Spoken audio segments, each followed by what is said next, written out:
자, 안녕하세요. 한 주간 잘 계셨습니까? 아마 오늘부터는 이제 본격적으로 진도를 좀 나가봐요. 진도를 나갑시다. 자, 우리 교재 20페이지 맞죠? 교재 20페이지 총칙 파트입니다. 총칙. 우리가 지난주까지는 우리 공인중개사 법령 및 실무 전체에 대한 그죠? 내용과 우리 목차 그리고 그 목차 안에 좀 수록된 어떠한 단원들이 있는가 뭐 그 정도를 한번 전체를 한번 보셨고 오늘부터는 그 전체적인 목차에서 처음부터 그죠 하나하나 우리가 목차에서 나왔는 내용들을 좀 더 심도 있게 다뤄보도록 해요. 자, 우리 페이지 20페이지 총칙. 자, 우리 과목은 지금 제일 처음 우리 나오는 것이 지금 오늘부터 하는 것이 공인중개사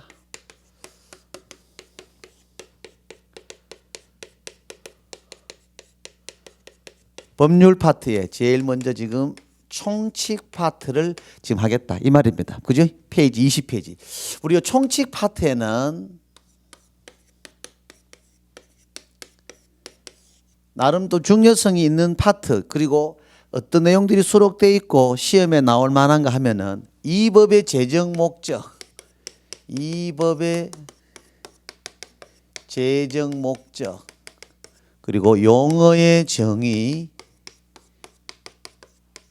그리고 중개 대상물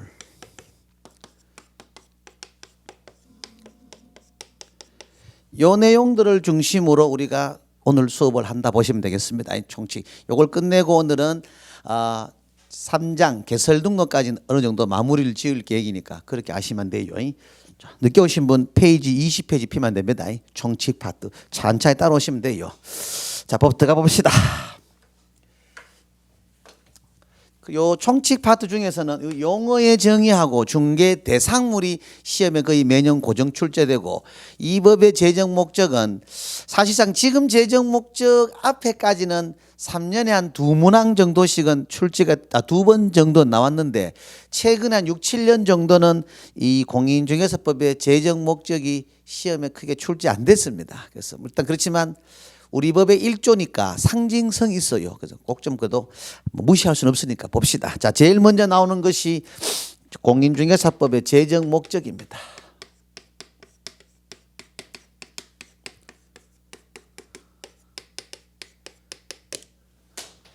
공인중개사법의 제정 목적.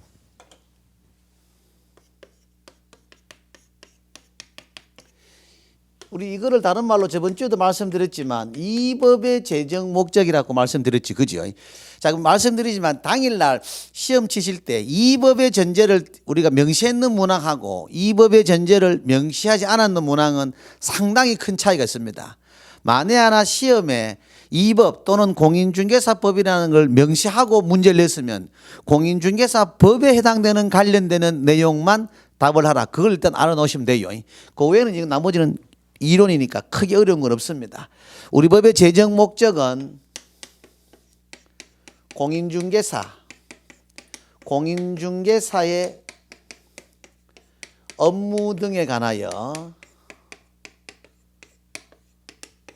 전문성을 제고하고 그리고 중개업을 육성 그리고 국민경제 이바지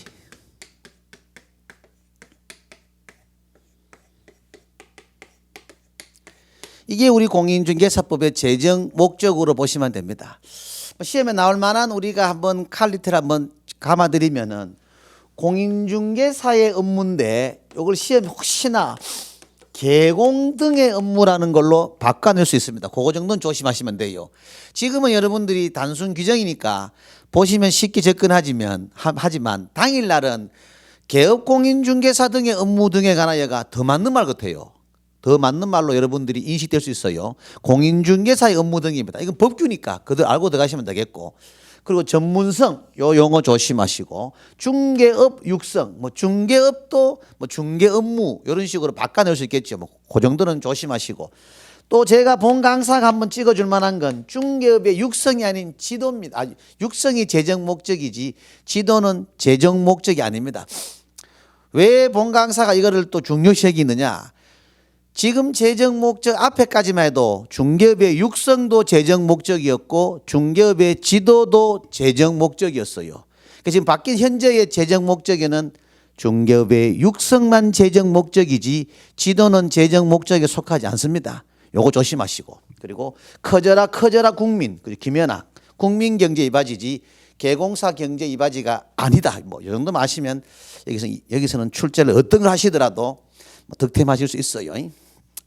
다음 공인중개사법의 성격, 크게 시험에 접근성은 없습니다. 이 법의 성격이죠. 이 법의 성격.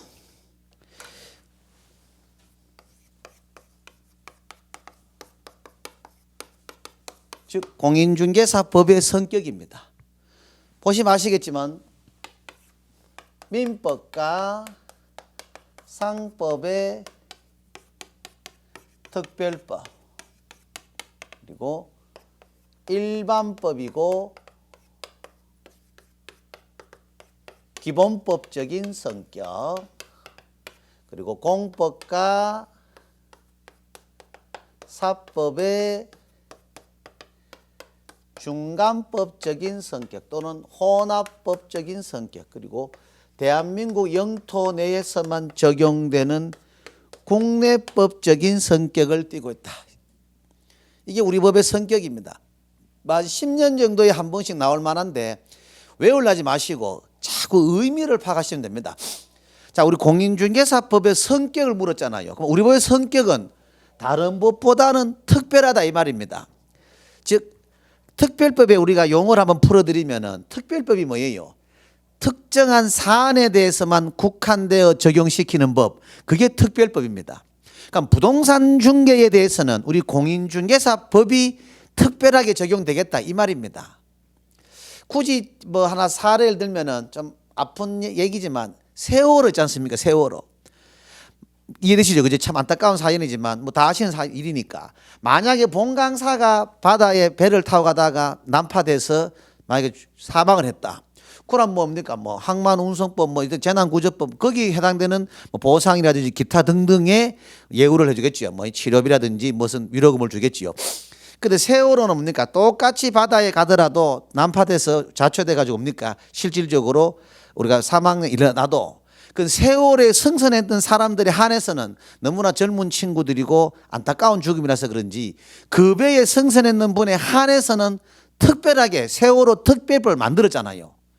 일반 배에 승선해서 사망했는가하고 다른 적용을 하겠다. 그게 특별법이다 이 말이에요. 그러니까 세월호에 승선했는 사람한테만 그 세월호 특별법이 적용받는 보상 규정이지 다른 배에 승선하셔가지고 만에 하나 바다에서 그런 안타까운 상황 왔을 때는 적용 못 받겠지요. 이해되시죠? 즉 이 말은 부동산 중개에 대해서는 우리 공인중개사법이 가장 우선적으로 적용되겠다 이 말입니다. 고려 보시면 돼요. 그래서 민법이나 상법보다는 특별법이다. 지금 이해되시죠? 고려 접근하면 되겠고 외우면 안 돼요. 그러기 흐름을 타버리면 공부할 게 없습니다. 일반법이고 기본법. 우리 수강생분 일반적이란 말은 보편적이란 말입니까? 보편적이 아니란 말입니까? 보편적이란 말이잖아. 그러니까 부동산 중개를 할 때는 우리 중개법이 대부분 일반적으로 적용된다 그 말이지 법 이름이 무슨 기본법이 있노? 말이 안 맞잖아. 그죠? 그래서 일반법적이고 기본법적인 성격이란 말이 그 말입니다. 현재까지 내 혼자 하는 거 아니죠? 뒤에 수강생분 따라오지요? 그래 됐어요. 다음 공법과 사법의 중간법. 법 이름이 중간법이 어딨노? 그럼 앞법도 있고 뒷법도 있겠다. 그죠? 법 이름이 그런 게 아니고 우리 부동산 중개법은 부동산 중개에 관련돼서는 공법적인 요소로만 중개법이 구성되어 있는 것도 아니요. 사법적인 요소로 법이 구성되어 있는 것도 아니다 이 말입니다. 공법과 사법의 모든 내용이 다 아우러져 있는 법이다 이 말이에요. 엄격히 말하면 공법은 국가와 국민들 간의 규율하는 법이 공법이고 사법은 국민과 국민의 관계를 규율하는 법인데 우리는 국가가 우리 중개법을 타치하는 게 없지 않습니까? 기껏 해봤자 간청이잖아. 그래서 이래 접근하면 돼요. 굳이 시험에 만약 뭐 10년 거치 한번 내면 몇 번 낸 적이 있습니다. 박스에 쭉 수록해 놓고 공법적인 요소와 뭐 사법적인 요소에 해당되는 걸 고르시오 이런 거 뭐 조금 어렵게 지문을 접근할 수 있는 문제들인데 자주 등장하는 건 아니에요. 일단 우리가 개념을 잡아드리면은 공법하고 사법입니다. 공법은 뭡니까? 우리가 개공하고 행정관청, 개공하고 행정관청, 소위 말해서 오늘 배우겠지만 등록관청하고의 관계를 규율하는 것이 공법적인 요소고, 사법적인 요소는 뭡니까? 우리가 이거는 개공하고 의뢰인 사이의 관계를 규율한 내용을 사법적인 요소입니다. 가능한 노트를 가져오셔가지고 필기를 하시는 게 좋습니다. 책에도 뭐 적은 거 좋지만도, 왜냐하면 이 노트 필기가 생각보다 위력이, 파괴력이 좋아요. 노트 양이 안 많습니다. 필기 양이. 기껏 해봤자 한 12석장입니다. 그러니까 페이지 수로 치면 24, 5페이지만 안 된다 이 말입니다. 그리고 나머지 별도 또 수업 우리가 노트 자료가 한 몇 개 파트 나갑니다. 그것만 속된 말로 달달달 들고 볶으시더라도 속된 말로 7080은 자신하는 게 접니다. 양도 안 많습니다. 240페이지가 아니고 24페이지입니다. 뭐 그렇게. 그럼 만약 필기하실 때는 좀 여유롭게 하십시오. 그것도 3월은 조금 더 추가되고 그런 것도 있으니까. 어차피 우리 과목은 반복입니다. 뭐 그 내용을 똑같이 한다 하더라도 뭐 섭섭할 생각 없습니다. 반복밖에 길이 없습니다. 그죠? 조금씩 변형되는 걸로 시험을 접근하니까. 다음 이 말은 뭡니까? 공법과 사법의 중간법적인 성격이란 말은 개공하고 행정관청하고의 관계를 공법적인 요소다. 하나의 사례를 들면은, 예를 들면 이거 이렇게 되는 경우는 공법적인 요소겠나요? 사법적인 요소겠나? 한번 여러분 맞춰보세요. 인장 등록 신청, 우리 저번주에 한번 들어보셨잖아요. 용어 그죠? 인장 등록 신청은 공법적이겠나요? 사법적이겠나요? 당연히 공법이지요. 행정관청, 소위 말해서 등록관청에 인장을 등록하잖아요. 손해배상 책임 의무는 공법적이겠나요? 사법적이겠나요? 당연히 그 사법입니다. 확인 설명 의무 사법적입니다.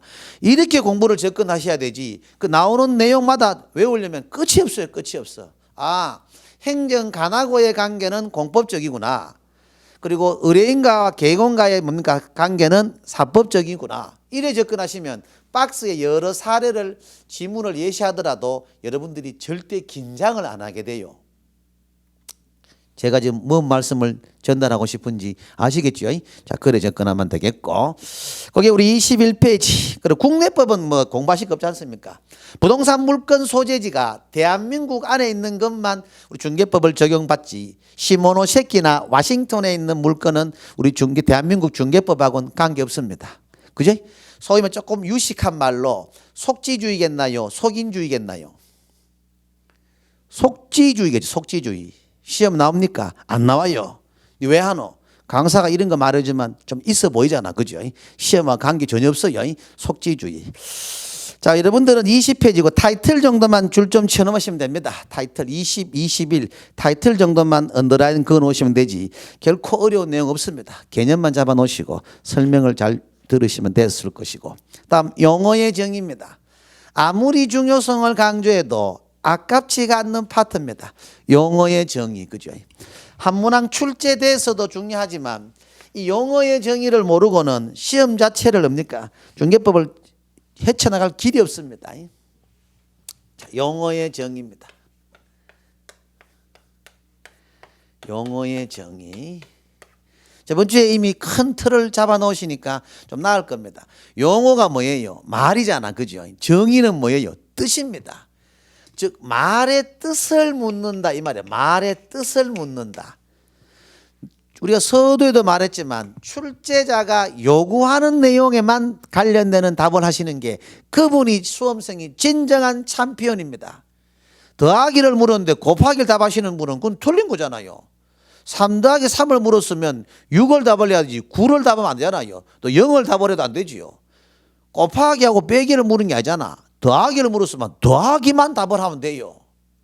만약에 시험 지문에 3 더하기 3은 뭐냐 물었다. 그럼 지문에 3 곱하기 3은 9다. 그 지문 틀린 지문입니다. 지문 자체는 맞지만 문제에서 요구했는 건 더하기를 물었잖아요. 시험을 그런 것만 잘해도 여러분들이 과목당 몇 개는 에러를 줄입니다. 막연하게 외워가지 마시고 자격 시험 속된 말로 마음먹으면 한 20일, 40일만 제대로 볶아버리면 다 따가요, 이거. 근데 왜 뭐 장수 만세 하시느냐? 이걸 학문으로 접근합니다. 그러면 안 된다 이 말입니다. 이거 학문 아니에요, 이거. 이게 뭐 학문이에요, 이거. 절대 아닙니다. 운전면허보다 한 두세 단계 높은 정도로 보시면 돼요. 그 정도 보면 충분합니다. 그죠? 1%의 지식 플러스 99%의 말장난과 개념입니다. 그것만 하시면 다 돼요. 자, 용어의 정의입니다. 용어의 뜻을 묻는다. 그러면 제일 선봉이 뭐예요? 중개 나오지 않습니까? 중개. 중개의 용어의 뜻을 묻는다 이 말입니다. 중개의 용어의 뜻을 묻는다 이 말이야. 중개가 뭔가를 중요한 게 아니에요. 중개 뜻이 뭐냐 이걸 묻는 거다 이 말이에요. 중개란 뭐예요? 중개 대상물에 대하여. 중개란 중개 대상물에 대하여 거래 당사자 간의 매매, 교환, 임대차 그 밖에 권리의 득실, 변경에 관한 행위를 뭐다 알선하는 것을 말한다. 그죠? 중개란 중개 대상물에 대하여 거래 당사자 간의 매매, 교환, 임대차 그 밖의 권리의 득실, 변경한 행위를 알선하는 것을 말한다. 그러면 이거 이 말입니다. 중개 대상물 우리 오늘 배우겠지요. 토지, 건축물, 뭐 그 밖의 정착물 그것들을 매도인, 매수인, 뭐 임대인, 임차인 이분들의 의뢰를 받아가지고 개공사가 그지요. 개입돼가지고 권리의 득실 변경에 개입돼서 알선만 하고 있으면 중개다 이 말입니다. 뭐 등록, 무등록을 묻는 게 아니에요. 위법, 적법을 묻는 것이 아니에요. 중개를 묻잖아. 중개는 이 요건만 충족만 되면 중개단 말이에요. 중개. 중개 대상물은 우리 좀 이따 배웁니다. 2교시쯤에 배우면 그때 보기로 하고. 거래 당사자. 거래 당사는 뭡니까? 거래 당사자에는 매도인, 매수인, 1, 2론 시간적인 것도 있으니까 기본 골격만 잡읍시다.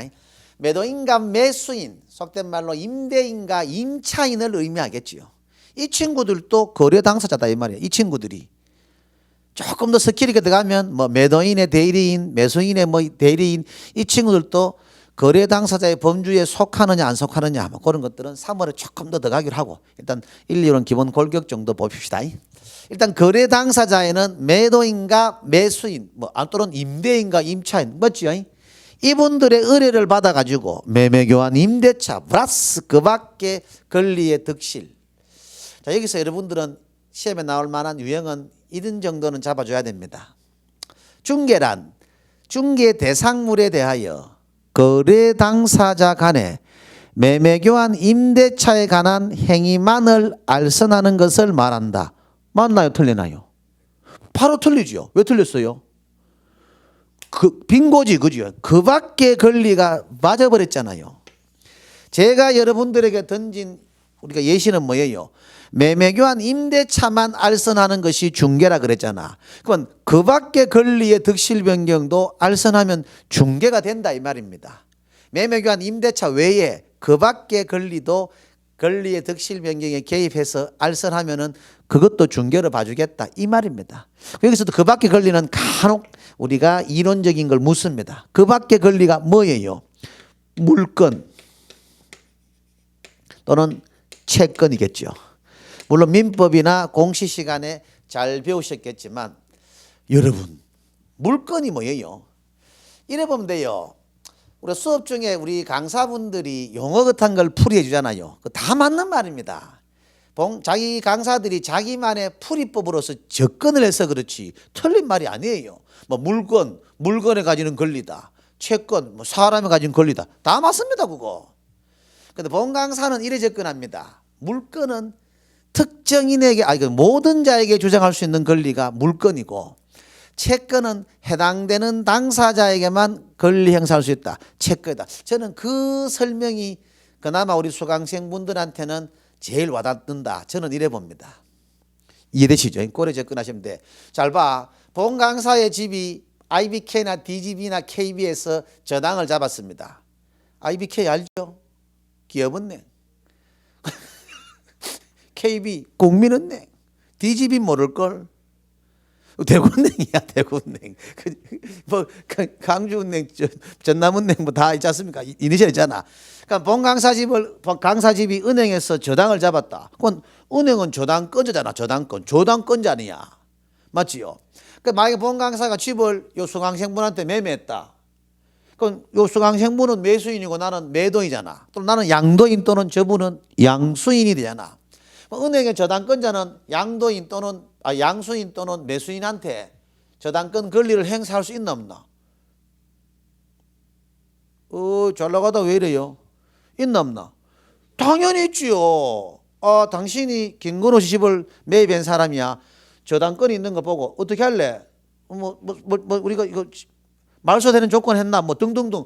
저당권은 그 권리가 그대로 살아 있습니다. 채무를 변제하면은 말소시키면 되는 것이고.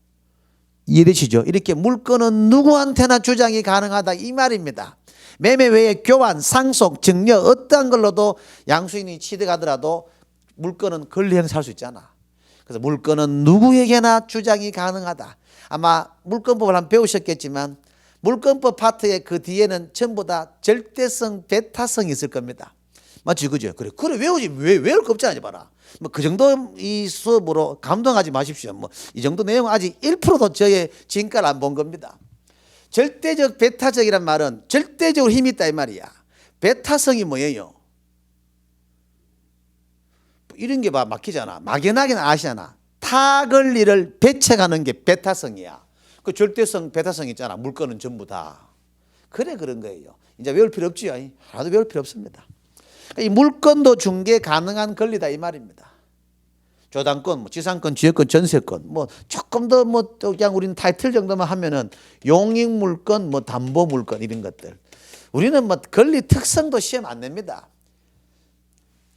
우리는 뭐 그 민법이나 공시 과목에서 다루는 그런 거하고는 다릅니다. 다만 이 정도. 뭐 개공사가 중개 가능한 권리는 물건에만 한정된다. 틀리지요. 채권도 되지요. 뭐 이런 정도. 뭐 개공사가 중개 가능한 권리는 용익 물건에만 한정된다. 틀리죠. 담보 물건도 중개가 가능하다. 이 정도, 그죠? 이런 정도 아시면 돼요. 채권은 특정인에게만 주장할 수 있다. 대표적인 권리가 주택 임차권입니다. 맞잖아요. 본강사가 임대인입니다. 소위 말해서 집주인, 수강생분이 세입자, 맞잖아. 임차인. 내가 전세 보증금을 돌려주지 못했다. 이 세입자분은 내한테만 전세 보증금을 반환할 수 있지. 내 집사람이나 애들, 친구한테 네 신랑이 돈 안 주더라. 전세 보증금 반환해라. 이건 아니다 이 말입니다. 채권은 해당되는 당사자에게만 권리 행사를 주장할 수 있다. 오케이? 끝나봅니다. 그러면 돼요. 뭐 우리가 손해배상 청구권 이런 거 있잖아. 전부 다 그건 채권이잖아. 우리 팬놈한테 돈 달랄 수 있지. 구경한 놈한테 돈 달라 소리 뭐 하잖아. 그거단 말이야. 조금만 생각하면 쉬워요. 외우려 하지 마시고. 이해되죠? 중개. 중개는 여기서 하나만 더 들어갑시다. 중개. 개공사가 하는 중개 행위. 여러분, 개공사가 하는 중개 행위는 법률행위겠나요? 사실행위겠나요? 개공사가 하는 중개 행위는 법률행위겠나? 사실행위겠나? 사실행위겠어요? 법률행위겠어요? 당연히 사실행위죠. 사실행위. 이렇게 보시면 돼요. 법률행위는 구속력이 있잖아. 사실행위는 구속력이 없어요. 자, 그럼 개공사가 하는 행위가 법률행위 정도의 위력이 있으면 아이고 저 그런 정의로운 놈 못 됩니다. 마이크 던지고 갑니다.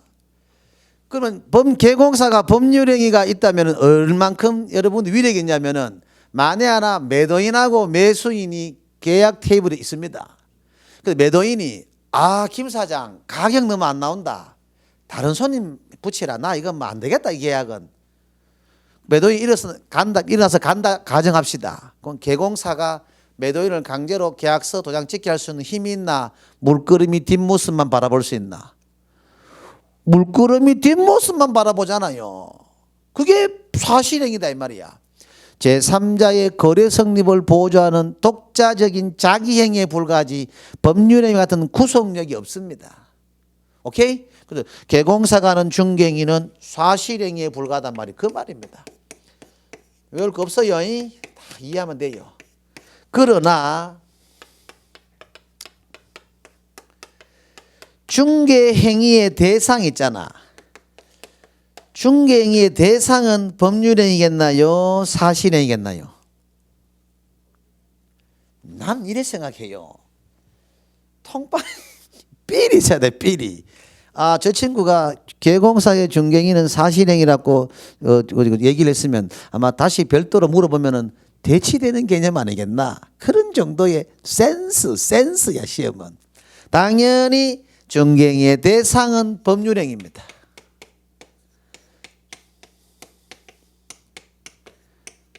중개행위의 대상은 법률행위입니다. 개공사가 뭐를 중개행위의 대상으로서 중개합니까? 매매를 중개행위의 대상으로 하잖아. 교환을 중개행위의 대상을 하잖아. 물건의 득실 변경을 중개하잖아요. 물건, 매매, 교환 전부 법률행위잖아. 오케이? 그래. 이래 보시면 돼. 법률행위는 이 시간 이후로 민법에 잘 배우셨겠지만 법률행위 이꼬르 계약 생각하면 됩니다. 맞잖아. 법률행위 이꼬르 계약. 그래봐 민청에 두세 문항 또 따고 들어갑니다. 그것도 모르고 막 들고 볶아본대. 법률행위가 뭔지도 모른다. 막. 그럼 공부 안 돼요. 법률행위 이꼬르 계약으로 접근하시면은 아마 상당히 여러분들 지문 독해에서 앞서갈 겁니다. 법률행위 하면 이꼬르 계약. 오케이? 그래 보시면 돼요. 자, 거기에 23페이지, 22페이지에 수록된 거고. 다음 중개업입니다. 두 번째 용어의 정의가 중개업이야. 중개업. 자, 중개업입니다. 지금 저 혼자 하는 거 아니지요? 예. 네. 자, 첫 번째 중개가 끝났고 두 번째 중개업입니다. 중개업은 뭐예요? 다른 사람 의뢰,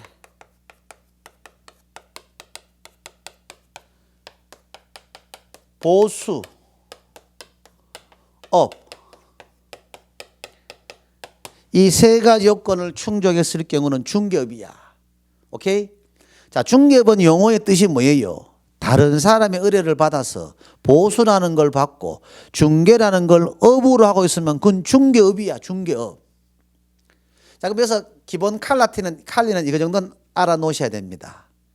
중개업은 다른 사람의 의뢰를 받아 보수를 받고 중개를 하는 것을 말한다. 맞나 안 맞나? 다른 사람의 의뢰를 받아 보수를 받고 중개를 하는 것을 말한다. 틀렸습니다. 왜? 업이 빠지지 않습니까? 이 세 가지 요건이 다 충족돼야만이 중개업이다. 그 말이에요. 오케이? 그다음 역으로 뭐 다른 사람의 의뢰를 받아 중개를 업으로 하는 것을 말한다. 그것 또한 틀립니다. 보수가 빠졌잖아. 그게 1차적인 기본 문제입니다. 기출에서 한 70~80%가 나왔고 조금 더 깊게 들어가면 요 정도는 더 들어가줘야 됩니다. 고개를 드시고 만에 하나 이래 접근하면 어떻게 되겠어요? 다시 한번 먼저 팁을 드리면서 묻고 싶은 것이 용어의 정의는 용어의 뜻을 묻는 것이다. 뜻에 해당되느냐 안 되느냐 그것만 보고 생각하시면 된다. 오케이?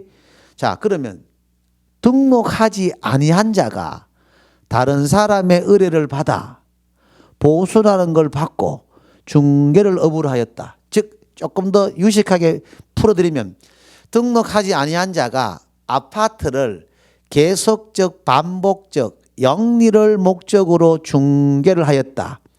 중개업에 해당되나요 안 되나요? 된다. 뒤에 분은 빙고 되지요. 제가 던진 질문이 뭐예요? 등록이냐 무등록이냐 그죠? 위법이냐 적법이냐를 묻는 게 아니잖아. 용어의 정의를 물었잖아요. 그건 중개업의 용어의 정의는 타인의 의뢰 동그랑땡 업 이 세 가지 요건만 충족만 되면 중개업은 맞잖아. 등록이냐 무등록이냐 적법 위법 가능 불가능을 묻는 게 아니잖아요. 이제 용어의 정의 여러분 헤쳐나가는 방법 아시겠지요? 그걸 헤쳐나가면 다 여러분 돼요. 오케이? 뭐 별거 없잖아. 그리고 우리 보수에 관련되는 판례 중개업에 관련되는 판례는 next month 그때 하면서 하기로 하고 일단 이번 1, 2월은 골격만 잡아봐요. 그래야 여러분들이 또 들을 것도 있어야 좀 더 결석도 덜하고 속된 말로 속 보이지만 그죠? 안 해주는 게 아니잖아. 어차피 다 들으라는 말이지. 그죠? 그래 보시고 세 번째가 개업공인중개사.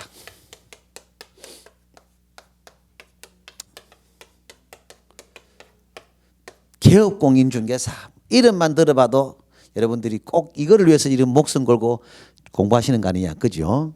개업공인중개사는 뭐예요? 이 법입니다.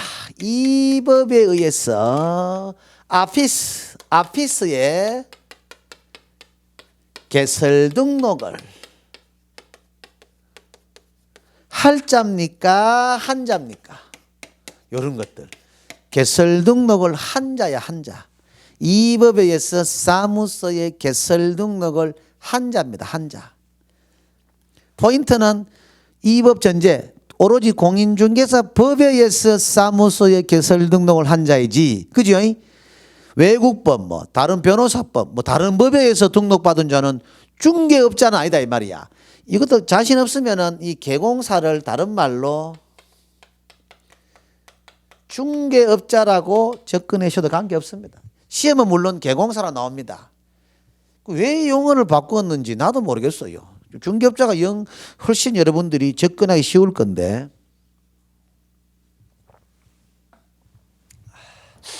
중개업자, 소위 말해서 개업공인중개사입니다. 자, 잘 봐. 용어의 정의는 뭐라 했어요? 오로지 공인중개사 법에 의해서 등록만 하면은 중개업자 소리는 듣는다 이 말이잖아. 그죠? 그건 한의 의미가 여러분들 생각에는 한하고 할 이런 것들도 당에 우리가 한의 시험 치면은 한하고 할의 의미가 서너문항은 이걸로 답을 좌지우지합니다. 제가 상태 안 좋은 것 같아도 시험은 귀신같이 감안해 줍니다. 상상을 초월할 정도로 막 감아줍니다. 국어시라서 가르친 게 아닙니다. 다 여러분 시험에 도움돼요. 그럼 한하고 할의 차이점이 한은 사전이겠나요? 사후겠나요? 한이 사후겠나? 사전이겠나? 한이 사후 아니겠어요? 잘 봐. 우리가 한때나마 사랑했던 사이였다 하면은 지나온 사랑입니까? 다가올 사랑입니까? 지나가 버렸잖아. 우리 진하게 사랑 한번 할래? 사랑하기 전입니까? 사랑하고 난 이후입니까? 전화기가 그래. 할은 뭐다? 사전. 할은 뭐다? 사전. 한은 사후다 이 말입니다. 이런 것들. 물론 시험에 다음 중 한과 할의 차이점이 뭐냐? 이런 건 시험 안 나와요. 그 지문 있지 않습니까? 협회 파트라든지 뭐 포상금 등등등이 한 열 몇 번은 이게 나옵니다. 한하고 할의 의미가. 상당히 여러분들이 중요합니다. 사무소를 확보할 것인지 한 것인지 다 달라요. 다 달라. 그 파트가 다시 설명드리겠지만 참 말장난. 그것만 잘만 가려도 뭐 크게 공부는 어느 정도 마무리된 겁니다. 용어 조심하세요. 말장난. 하는 사후, 할은 사전. 그러면 봐. 등록만 하기 전이가 한 이유가 등록한 이유 또는 통지받은 이유 뭐 등록을 한 때 같은 말입니다. 만약에 이 질문을 여러분들이 이해하시면은 제 어깨를 약간 보호합니다. 안 적어됩니다. 자, 잘 봐요. 등록의 절차입니다. 등록 파트에서 다시 다 합니다만은 본 강사가 라이센스를 취득했습니다. 그래서 강동구청에 등록 신청했습니다. 그렇죠? 신청 서류를 제출해야 되잖아요. 등록 신청 서류를 제출했어요. 아직 안 배우셨지만 등록 통지라는 걸 받아야 됩니다. 7일 이내에 등록 통지를 받아야 됩니다. 그러니까 통지를 받았습니다. 7일 이내니까 뭐 한 3일 만에 김건호 씨 등록 시 제출했는 서류에 우리 조회본 바 뭐 등록은 뭐 정상적으로 수리되겠다. 등록 통지를 받았어요. 통지 받고 난 이후에도 보증이라는 것도 설정하고 등록증이라는 것도 교부받고 인장이라는 것도 등록하고 그런 이후에 업무라는 걸 개시해야 됩니다. 이게 등록의 일반적인 절차야. 그런데 본 강사가 등록 통지는 받았는데 맞잖아요. 아직 보증 설정을 안 한 상태에서 주변의 사람이 김 사장 요즘 뭐 중개한다면서 그렇지 뭐 좋은 물건에서만 내가 사주고 팔고 한데 하지 뭐 내한테 연락해 안 잘 됐다. 지금 우리 지금 상가가 지금 전세가 만료됐는데 그만 오셔가지고 계약서만 써도 내가 수수료 줄게. 쓰면 자기 수수료 자기 씁니다. 계약서 임대차 계약 썼다. 이때 나의 행위가 무등록으로 보냐 안 보냐 이 말이지. 즉 개공사의 행위로 보느냐 등록하지 아니한 자의 행위로 보느냐 이 말입니다. 통지는 받았는데 보증을 설정하지 않고 업무를 시작한 그런 상황이잖아. 이거는 무등록 개공으로 보나요? 아니면 개공사의 행위로는 보나요? 개공사의 행위는 맞습니다. 이해되시죠? 무등록은 아니다 이 말이야. 통지는 받았잖아. 다만 보증 미설정, 인장 미등록, 등록증 미교부를 하지 않고 업무라는 걸 개시했으니까 인장 미등록, 등록증 미교부, 보증 미설정 거기에 대한 제재는 받겠지요. 무등록은 아니다 이 말이야. 무등록은 아니다 이 말이야. 이제 용어 접근하는 방법 알겠지요? 영어의 정의는 조문 그대로 당일날 던져버리면 그의 시험 개 탔는 겁니다. 제일 쉽게 나오고. 아니면 제가 말한 이 사례, 용어잖아. 뜻을 묻는구나. 이것만 접근하면은 100% 2.5점 득템합니다. 이거는. 자, 그러면 우리 개공사의 종류 한번 가볍게 보고 넘어갈까요? 우리 개공사의 종류에는 중개법인, 그죠? 중개법인이 있고, 그리고 공인중개사인 개공이 있고, 부칙 개공이 있습니다. 중개법인, 공인중개사인 개공, 부칙 개공이 있어요. 이 정도만. 그러면 여러분들이 부칙 개공이 뭐냐? 이런 게 뭐냐 하면은 과거 보시면 중개인 용어 들어보셨지요? 지금도 부칙 개공이 제법 있습니다. 구분하는 방법이 간판에 보시면은 공인중개사 명시 안 됐는 건 아직도 부칙 개공일 겁니다. 그래 보시면 제일 낫습니다. 오케이? 공인중개사 명시 안 됐는 것이 전부 부칙 개공입니다. 즉 1989년 12월 30일 전까지는 중개인 제도가 있었습니다. 즉 자격증 없는 분이 그 당시엔 허가지요. 지금은 등록제인데 없는 분이 중개인으로서 허가를 받아놓고 지금껏 그 영업을 유지해 오신 분들은 중개업자는 소린 듣습니다. 근데 자격증 쉽게 말해서 자격증 없는 중개업자라고 보시면 되겠죠. 오케이? 현재는 그러면 부칙사로의 현재 등록입니다. 부칙사로의 등록이 있겠나 없겠나? 없지요. 있으면 여러분 솔직히 왜 오실 일이 뭐 있노?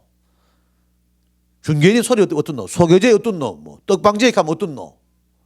어차피 여러분들이 사무소나 내는 게 목적인데, 그죠? 그래서 근데 안타깝게도 현행법은 부칙 개공으로의 등록이 없습니다. 좀 이따 다 하지만 법인하고 공인으로만 신규 등록을 받아주지 부칙으로의 등록은 현행법은 없습니다.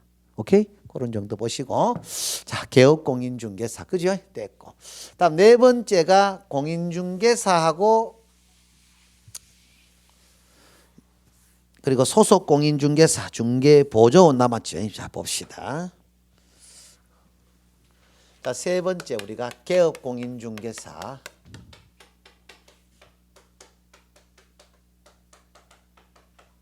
끝났고 네 번째가 뭐예요? 이제는 참 이름만 들어도 가슴이 벌렁벌렁 겁니다. 공인중개사. 참 이거 한번 따볼 끼라고 강사가 온갖 얘기해도 들어줘야 되는 참 그 고통 저도 압니다. 아픈 만큼 성숙해집니다. 일부러 조금 더 갈구는 것도 있습니다. 고통이 처절해야 기쁨도 만끽할 수 있습니다. 그렇다고 여러분들 뭐 특별한 그 인격과 관계 있는 거 아닙니다. 그냥 공부하시란 취지니까 오해는 마시고. 공인중개사는 뭐예요? 오로지 뭡니까? 이 법에 의해서, 그지? 대한민국 공인중개사 법에 의해서 라이센스 자격을, 그죠? 자격을 취득할 자입니까? 한 자입니까? 자격증을 취득한 자입니다. 즉 증만 취득하면 그 자는 공인중개사다 이 말입니다. 증만 취득하면 그 자는 공인중개사. 여기서 시험 던지는 게 아주 상투적인 정도. 공인중개사란 이 법에 의하여 자격을 취득한 후 개설 등록을 준비하려는 자를 말한다. 맞나 안 맞나? 당연히 틀리죠. 또는 뭐 공인중개사란 이 법에 의하여 자격을 취득한 후 중개업을 영위하려는 자를 말한다. 맞나 안 맞나? 틀리죠. 자격증 취득했는 그 자체로서 끝입니다. 왜냐? 설명해 드리면은 자, 만약에 앞에 수강생분이 원래 자격증을 취득하셨다. 당연히 취득하잖아. 하셨다. 근데 아직은 뭐 내 하는 일도 있고 뭐 좀 더 지나서 뭐 현장에 나가든지 아니면 등록을 하겠다. 그럴 수 있잖아요. 그럼 결국 이분이 자격증 취득해 놓고 등록을 준비 안 한다든지 중개업을 영위 안 하면은 공인중개사 소리 못 듣나요? 듣잖아. 자격증 취득했는 그 자체로서 끝입니다. 뭐 개설 등록을 준비하려는 자를 말한다. 뭐 중개업을 영위하려는 자를 말한다. 다 여러분 그 미끼입니다. 여러분 유혹하는 지문이니까 조심하시고 자격을 취득한 자 끝입니다. 오케이? 고려 보시고. 그리고 5번째 소속 공인중개사.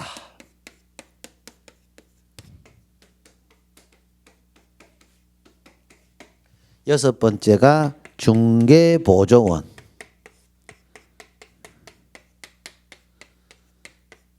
자, 요 용어 하시기 전에 이걸 먼저 한번 접근해 주고 싶어요. 소속 공인중개사와 중개보조원을 토탈해서 우리 뭐라고 한다? 고용인이라는 단어를 씁니다. 소속 공인중개사와 중개보조원을 토탈하여 우리는 고용인이라는 단어를 씁니다. 이 말은 무슨 말이고, 물론 시험에 다음 중 고용인의 종류에 해당되는 것은 이런 거는 초창기에 사실 나왔어요. 뭐 공인중개사와 뭐 소속 공인사를 의미한다. 뭐 소속 공인중개사와 뭐 중개보조원을 의미한다. 뭐 또는 공인중개사와 뭐 중개보조원을 의미한다. 이런 식으로 지문은 만들어낼 수 있습니다. 또는 개업공인중개사와 뭐 소속공인사를 토탈하여 뭐 고용인이라 말한다. 문제 지문은 만들 수 있는데 요즘 그러면 다 맞춰버립니다. 제가 말하고 싶은 건 그걸 말하는 것이 아니고 시험에 다음 중 고용인으로서 시험을 물었는 거 하고 소속공인중개사와 중개보조원을 분절해서 별도로 물었는 거하고 차이는 하늘과 땅 차이입니다. 시험에 고용인으로 대해서 고용인으로 접근했을 때는 뭡니까? 소속공인중개사와 중개보조원을 토탈해서 관련되는 걸 묻는 것이고 소속공인중개사와 중개보조원을 별도로 물었을 때는 소속공인사는 소속공인사에 해당되는 것만 묻는 것이고 중개보조원은 중개보조원한테만 해당되는 걸 묻는 겁니다. 종국의 의미는 하늘과 땅 차이야. 수백 가지 사례도 있는데 몇 가지 보면 이래 보면 됩니다. 고용인은 인장등록 의무가 있다 없다 다 맞나 다 틀리나 아마 어느 게 맞습니까? 없다가 없으면 맞으면 있다가 막 틀리겠네. 아니지. 둘 다 틀리죠. 고용인으로 물었잖아. 그래, 그러면 뭐고? 있다도 인장등록 의무가 있다도 틀리고 없다도 틀리죠. 맞잖아. 왜? 소공과 중보 다니까. 소공은 인장등록 의무가 있지만 중보 없잖아. 근데 고용인으로 물었을 때는 인장등록 의무가 있다도 틀리고 없다도 틀리지. 그런데 소공을 별도로 물었다. 인장등록 의무가 그건 있다가 맞게 되고 없다가 틀리고 중개보조원을 별도로 물었다. 오히려 인장등록 의무가 있다가 틀리고 없다가 맞지요. 내가 지금 뭐를 여러분들에게 전달하고 싶은지 저의 진심을 알겠지요. 그런 거단 말이야. 시험은 그런 겁니다. 날 만나서 시원하지요. 그래. 이런 거야. 진작 나를 만났어야 돼요. 전수강생이 합격할 수밖에 없잖아. 그죠? 다음 소속 공인중개사하고 중개보조원은 용어 한번 들어가 보면은 소속 공인중개사는 뭐예요? 우리가 이 친구는 자격증이 있나 없나? 그렇죠. 이 친구는 공인중개사, 빛나는 공인중개사입니다. 공인중개사로서야 로서. 공인중개사로서 그죠? 계공에 소속돼 가지고 그죠? 이 친구는 주된 업무도 되고 단순한 보조 업무까지 다 할 수 있는 자가 소속 공인중개사고 중개보조원 이 친구는 자격증이 있나 없나? 없지요. 이 친구는 공인중개사가 아닌 자입니다. 아닌 자.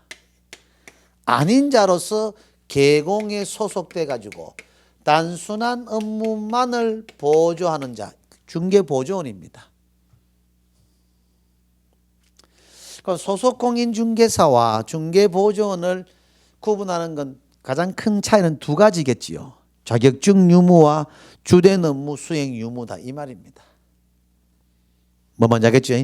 좀 더 디테일한 부분들은 또 차후에 한번 하기라고. 일단 소속 공인중개사와 중개보조원 용어까지 마무리를 지었습니다. 기본 조문 중심으로 쭉 24, 25, 판례는 우리가 차후에 한번 할 때 있을 겁니다. 그때 보시고 일단 1, 2번은 그런 식으로 접근하시면 되겠고, 좀 쉬었다가 29페이지 중개 대상물 2교시에 마무리 짓고 마지막 시간은 등록 파트에서 또 마지막 또 마무리를 짓겠습니다. 좀 쉬었다가 중개 대상물 29페이지부터 하겠습니다.